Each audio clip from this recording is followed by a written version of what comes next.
Honourable chief minister, உங்க பையன் தான் சார் உங்களோட இல்ல. என் அப்பா எனக்காகவும் இந்த விழாத்துக்குள்ள மக்களுக்காகவும் ரொம்ப காலமா உழைச்சிட்டு இருக்காரு. உங்கள் சத்யாவில் இப்பொழுது ஆடி அதிரடி தள்ளுபடி. அவர் எங்களோட இருக்கணும்னு நினைக்கிறோம். இப்படிலாம் பண்ணாதீங்க சார். ஒரு டெஃபமேஷன் கேஸ்ல சார் எவ்வளவு டைம் விசாரிக்க முடியும்? ஒரு மணி நேரம் விசாரிக்கலாம்.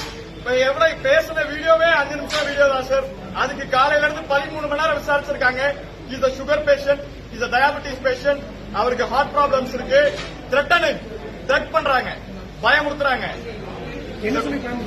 கருத்து அவங்க என்ன சொல்றாங்களோ அதுபடியே சொல்லணும் அப்படிங்கிற மாதிரி பயமுறுத்துறாங்க.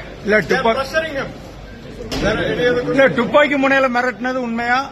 Absolutely truth. முழுக்க உண்மை. துப்பாக்கி முறையில தான் அவங்க சொல்றத வச்சு மிரட்டி அவங்க என்ன சொல்றாங்களோ அதெல்லாம் அவங்க அதுபடி வெளியே வந்து சொல்லணும். நாங்க மிரட்டதெல்லாம் சொல்லக்கூடாது. என்னென்னலாம் அவங்க சொல்ல வைக்கணும்னு நினைக்கிறாங்களோ அதெல்லாம் சொல்ல வைக்கிறாங்க. அவங்களோட பார்ட்டிஷனல் பொலிட்டிக்ஸ் கட்சி, அவங்களோட கட்சியை பேஸ் பண்ண அரசியலை இது பண்ணணும்னு நினைக்கிறாங்க.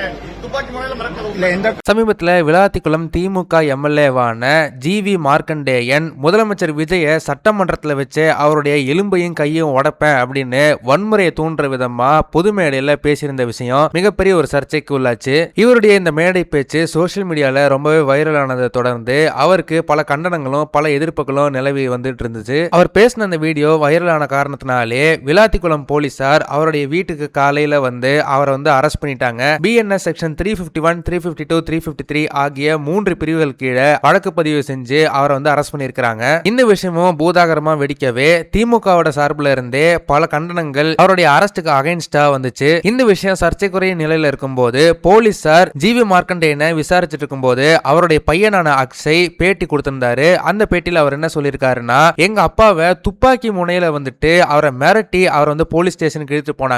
ஒரு டிஃபமேஷன் கேஸ் நீங்க வந்துட்டு இன்வெஸ்டிகேட் பண்றீங்கன்னா கிட்டத்தட்ட 1 ல இருந்து 2 மணி நேரத்துக்குள்ள இன்வெஸ்டிகேஷன் முடிஞ்சிடும். ஆனா இவங்க காலையில ஆரம்பிச்ச இன்வெஸ்டிகேஷன் சாயங்காலம் வரைக்கும் போய்கிட்டு இருக்கு. சிஎம் சார், நீங்க வேணா உங்க பையன் கூட இல்லாம இருங்க, ஆனா எங்களுக்கு எங்க அப்பா வேணும். இந்த தொகுதிக்கு அவர் ஏகப்பட்ட நல்ல விஷயங்கள் அவர் பண்ணியிருக்கிறாரு, அதனால அவர் கூடிய சீக்கிரமா அவர் வந்து விடுவிக்கணும் அப்படின்ற மாதிரி பேட்டி கொடுத்திருந்தாரு. இந்த விஷயம் தான் சோசியல் மீடியால பயங்கர வைரலா ஷேர் ஆகிட்டு வருது. இந்த விஷயத்தை பார்க்கும்போது உங்களுக்கு என்ன தோணுது அப்படின்றத மறக்காம கமெண்ட் செக்ஷன்ல சொல்லுங்க. இந்த வீடியோ உங்களுக்கு பிடிச்சிருந்தா மறக்காம லைக் பண்ணுங்க, ஷேர் பண்ணுங்க. இதே மாதிரி தொடர்ந்து நிறைய இன்ட்ரெஸ்டிங்கான வீடியோஸ் பார்க்க வீ டாக்கீஸ் சேனலை சப்ஸ்கிரைப் பண்ணுங்க.